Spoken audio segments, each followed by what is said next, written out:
কি হলো? এ কি? এইগুলো পাখিটা আমার টুপিটা নিয়ে গেল। ঠিক আছে, আমি টুপিটা পেয়েছি। তো সবাই ভালো আছেন? সালাম আলাইকুম।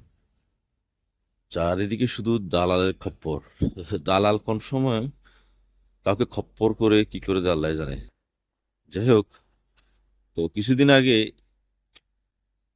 ভূমধ্যসাগরে 10 জন মানুষ মারা গিয়েছিল, আমরা সবাই জানি। তো এরকম মাঝে মাঝে বিভিন্ন রকম নিউজ শোনা যায় যে দালালের খপ্পর পড়ে লিবিয়া থেকে ইউরোপ যাওয়ার পথে ভূমধ্যসাগরের সলিল সমাধি, এরপর বিভিন্ন রকম এভাবে ভাবে মানুষ, বিভিন্ন ওয়েতে মানুষ মারা যায়। তো যাই হোক, তো আজকে কথা বলবো দালালের খপ্পর সম্পর্কে। এখন দেখা যায় দালাল কতটা শক্তিশালী। তো আমরা বিষয়টা যে মনে করি যে যে একজন লোক, সে দালাল, সে আহ, মনে করেন আমার কাছে আসলো, আমাকে বুঝালো যে ভাই আসেন, আপনাকে ইউরোপ নিয়ে যাব। সেরকম তখন আমাকে ইউরোপ নিয়ে যায়, তখন আমাকে বিভিন্ন রকম বুঝিয়ে আমার কাছ থেকে হয়তো 15 লাখ 20 লাখ টাকা নিয়ে গেল। তো বিষয়টা হয়তো আমরা এভাবে বুঝি যে দালাল খপ্পর করেছে, অর্থাৎ দালালের খপ্পর হলে দালালের প্রতারণা করেছে এভাবে। তো আসলে বিষয়টা কি? তো বিষয়টা আজকে আমি বলবো একজন, মানে এই পথের পথিক হিসেবে। কারণ আমিও এরকম স্বপ্ন দেখতাম ইউরোপ আমেরিকা নিয়ে, বিশেষ করে আমেরিকাতে আমি যেতে চেয়েছিলাম ঠিক এইভাবেই। তো আমার সাথে বিষয়টা কি এরকম হয়েছে। তো আসলে বিষয়টা হচ্ছে কি, ইউরোপ আমেরিকাটা হচ্ছে একটা স্বপ্ন।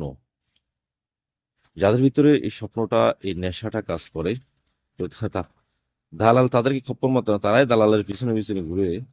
যখন দেখে যে তার প্রতিবেশী, তার বন্ধু বান্ধব, তারা ইউরোপে আমেরিকাতে গিয়ে কোটি কোটি টাকা কামাচ্ছে, লক্ষ লক্ষ টাকা কামাচ্ছে, দেশে এসে সুন্দরী নারী বিয়ে করছে, তখন এটা তখন নেশা হিসেবে কাজ করে, উন্নত জীবনের স্বপ্ন দেখে সে, এই আর কি। তখন সে নিজেই কিন্তু দালালের পিছনে ঘুরে, বাস্তবতা হচ্ছে এটা। তো এখানে কারণ, যেতে ইউরোপ যেহেতু মিনিমাম একেবারে কমপক্ষে 15 লক্ষ টাকা মানে আপনার হাতে নিয়ে চিন্তা করতে হয় যে আমি যাব। এবার আমেরিকার কথা তো ভিন্ন। আমেরিকাতে সর্বশেষ 50 লাখ 60 লাখ টাকা দিয়ে মানুষ গিয়েছে, সেটা আলাদা বিষয়, আমি সেই পথের প্রতীক ছিলাম।